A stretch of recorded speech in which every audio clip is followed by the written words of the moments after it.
යාළුවනේ මම දැන් නුවරඑළියේ යනවා. අද රෑ මම එහි නවතිනවා. අද නම් සුපිරි දවසක් වෙයි. හැමෝම බලයි මේක.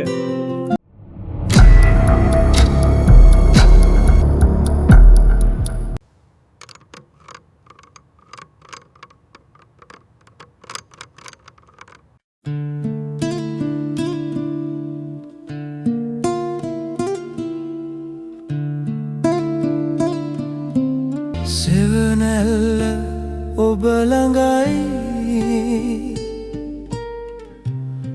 අඩිපාර හරි දුරයි පියවරින් පියවරම එන්නේ ඔබේ ළඟටමයි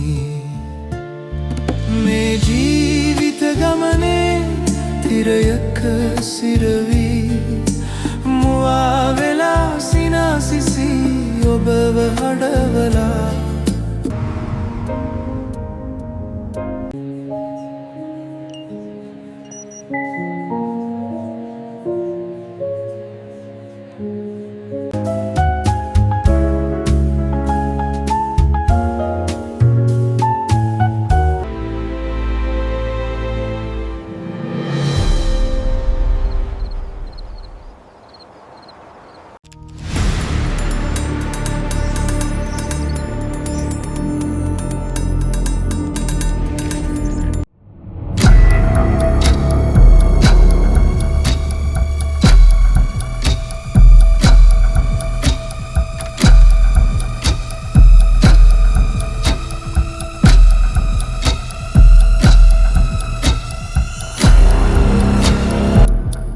චාරිකාවක් ගිය කෙනෙකුගේ නිවසක් මංකොල්ලකා ඇතැයි පොලිසිය වාර්තා කරනවා. ඊට සම්බන්ධ පිරිස් සොයා වැඩිදුරා විමර්ශන සිදු කරමින් පවතී.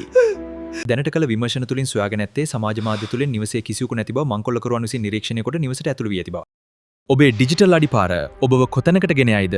සමාජ මාධ්‍ය භාවිතයේදී බුද්ධිමත් වන්න. SEC පරිගණක අධ්‍යාපන ආයතනයේ දැනුවත් කිරීමකි. ඩිජිටල් ලෝකයේ අතරමං නොවි නිවැරදි තාක්ෂණික දැනුම ලබා ගන්න.